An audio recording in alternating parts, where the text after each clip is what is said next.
Bonjour à tous et bienvenue sur l'heure du mystère. Aujourd'hui, nous allons plonger dans une histoire terrifiante qui vous fera réfléchir à 2 fois avant de partager votre position sur les réseaux sociaux. C'est une histoire qui commence par une simple notification et qui bascule dans un véritable cauchemar. Restez bien jusqu'à la fin car les détails de cette histoire sont plus glaçants que vous ne pouvez l'imaginer et le suspense ne fera que monter. Depuis que Snapchat a lancé sa nouvelle fonctionnalité, la Snap Map, on peut littéralement suivre à la trace n'importe lequel de nos amis. Enfin, ceux qui ont choisi de l'activer. Pour une raison que j'ignore, je l'avais activé à l'époque, sûrement pour que mes amis voient que j'étais souvent occupé, ou une autre bêtise du genre. Je suis en classe de première, au lycée. Snapchat, c'est évidemment un truc énorme à cet âge-là. Si vous n'en avez pas, vos amis vous demandent pourquoi. Même les gamins les plus bizarres ont Snapchat, je veux dire les vraiment bizarres. Ceux qui restent seuls dans leur coin à la cantine. Et si je dis ça de manière si précise, c'est parce que je pense à quelqu'un en particulier. Il y avait ce garçon, Lucas. Depuis l'école primaire, il était le type socialement maladroit, le rejeté de service. Personne ne savait vraiment s'il avait un problème, mais tout le monde était d'accord pour dire qu'il y avait toujours quelque chose de dérangeant, de désagréable chez lui. Apparemment, ce garçon était sur Snapchat, et il trouvait comme moyen de récupérer les pseudos des autres. Le mien en faisait partie, car par un froid jour de décembre, j'ai reçu cette notification. Lucas Moreau vous a ajouté comme ami. J'ai tout de suite su que c'était lui, alors je l'ai ajouté en retour. Je ne sais pas pourquoi, j'imagine que je suis juste quelqu'un de trop gentil. Quelques minutes après, il m'a envoyé une photo, puis une vidéo. Je n'avais aucune envie de les ouvrir, je savais que ce serait étrange. Mais ma curiosité a pris le dessus. J'ai attendu plusieurs heures pour montrer le plus de désintérêt possible. Je les ai ouverts le soir, dans mon lit, et c'était encore plus bizarre que ce que j'avais imaginé. Il y avait une photo de moi, assis à la cantine. Puis la vidéo, c'était au moment où la sonnerie retentit. Tout le monde se lève, moi y compris, évidemment. Il a zoomé sur moi et m'a filmé en train de quitter la cantine. Le pire, c'était la légende en bas. « T'es mignon, lol ». J'ai ignoré. J'étais à 2 doigts de le supprimer, mais je ne sais pourquoi je n'ai pas réussi à le faire. Cette nuit-là, allongé dans mon lit, je regardais la télé en envoyant des snaps à mes amis quand Lucas Moreau, m'a envoyé un message. Malheureusement, j'ai cliqué sur la notification sans faire exprès, ce qui m'a directement conduit à son message. « Tu habites rue du Chêne ». J'ai répondu « oui ». Il a répliqué instantanément. Cette fois, j'avais prévu de ne pas ouvrir sa discussion, du moins pas avant un long moment. Mais plus j'attendais, plus il m'envoyait de messages. J'étais sur le point de le bloquer, ce n'était même plus drôle. Il a commencé à envoyer des photos que je n'avais aucune intention d'ouvrir ce soir-là. Je savais que plus je mettrais de temps à répondre, moins il serait intéressé. Alors j'ai posé mon téléphone sur mon bureau, j'ai éteint la télé et je me suis endormi. Le lendemain matin, à mon réveil, ma fenêtre était grande ouverte. La porte de mon placard aussi. J'ai littéralement marmonné. C'est quoi ce délire? Je n'avais aucun souvenir de les avoir ouverts et ma chambre était absolument glaciale. J'ai vu une tonne de nouvelles notifications de Lucas sur mon téléphone. Et là, ça a fait tilt. Et si c'était lui? J'ai ouvert Snapchat en vitesse et j'ai regardé les snaps de Lucas. Ça commençait par des photos d'un trottoir, la nuit dernière, puis une photo de ma maison, puis une photo de la fenêtre de ma chambre. Ensuite, une photo de moi, prise à travers la fenêtre, et une photo de Lucas, debout, à l'intérieur de ma chambre. Puis une photo de moi dans mon lit, prise depuis mon placard. C'était la dernière photo. Ensuite, j'ai vu ces messages. Il y en avait tellement. Beaucoup commençaient par « Réponds, pourquoi tu mets autant de temps à répondre ?» Puis plus tard, il a dit « Je vais venir te rendre visite, lol. En plus, t'as activé ta Snap Map. » Puis « J'aime regarder les gens dormir. » Et enfin « Je t'ai trouvé avec ta Snap Map. J'espère que ça ne te dérange pas. Je te trouve mignon. » Je dois préciser que je suis un garçon au cas où vous vous poseriez la question. Le reste des messages disaient des choses comme « T'es réveillé ?» ou « Tu fais quoi ?» À ce stade, je n'en avais plus rien à faire. J'ai fait des captures d'écran de la conversation. Malheureusement, je n'ai pas pensé à capturer les photos avant qu'il ne soit trop tard. J'ai bloqué le compte Snapchat de Lucas et mes parents n'en revenaient pas. C'est surtout mon père qui s'est occupé de contacter la police et l'affaire a pris une ampleur considérable. La police a dû mener une enquête, ce qui a impliqué le lycée également. Apparemment, Lucas vivait ou avait vécu seul avec son père alcoolique, ce qui expliquait pas mal de choses. Les captures d'écran où Lucas admettait m'avoir trouvé grâce à la SnapMap ont servi de preuve suffisante, une preuve pour l'inculper de violation de domicile par un mineur. Plus personne n'a jamais revu Lucas au lycée après ça. On a supposé que lui et son père avaient déménagé très loin. Cela faisait un peu plus d'1 an que j'utilisais Snapchat, juste pour partager des moments sympas ou drôles de ma vie. Vous savez, au lycée, il y a toujours ce gamin un peu étrange qui se comporte comme un psychopathe.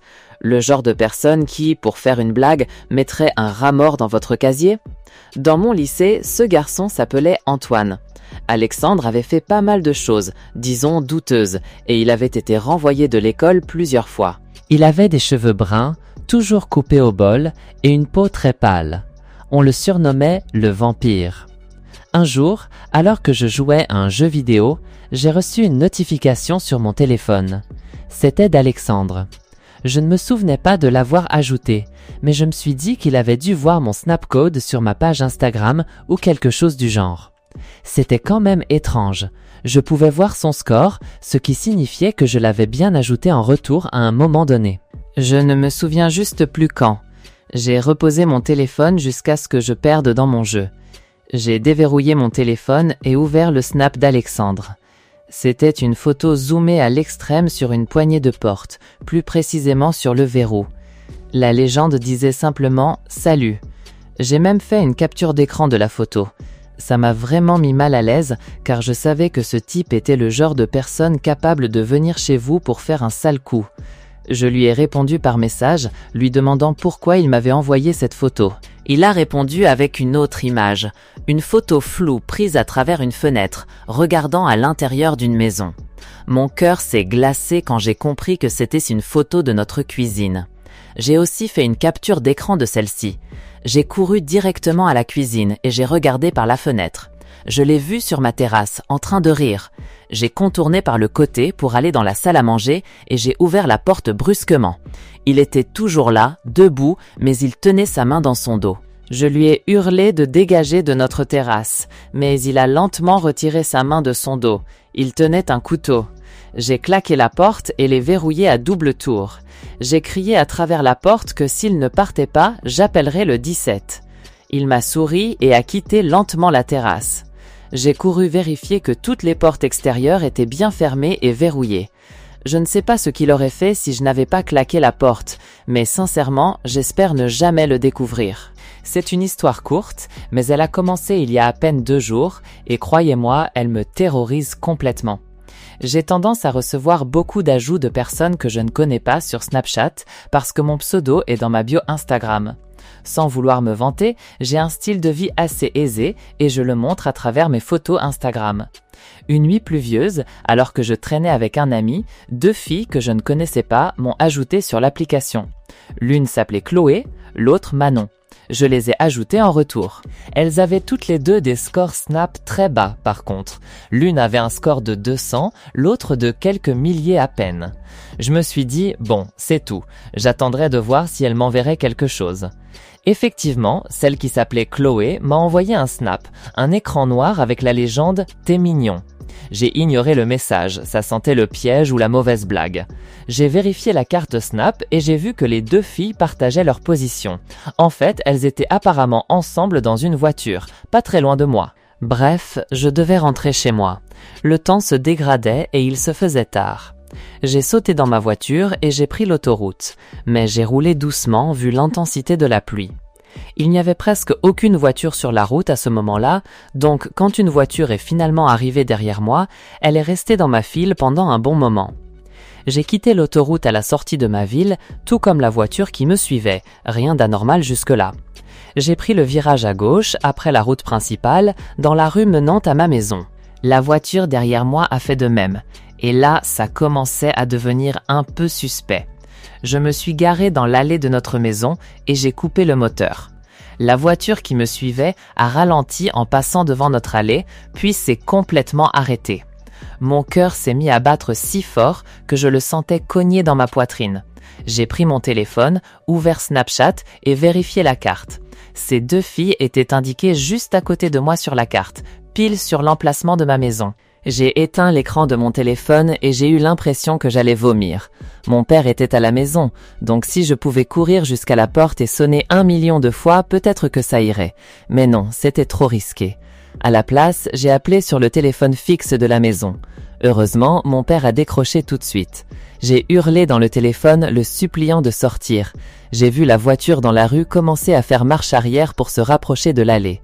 Au même moment, la porte d'entrée s'est ouverte et mon père est sorti, regardant la voiture dans la rue. La voiture a démarré en trombe et est partie, et c'est seulement à ce moment-là que j'ai couru sous la pluie pour rentrer.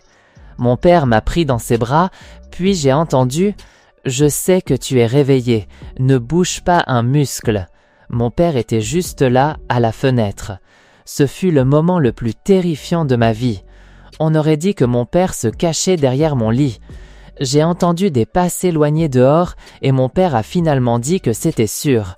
Il a regardé la voiture garée dehors, la même que la nuit précédente, partir. Mon père et moi sommes terrifiés à l'idée de nous coucher ce soir. Mon père a dit qu'il était prêt à appeler la police au moindre signe de quelque chose qui se passerait dehors.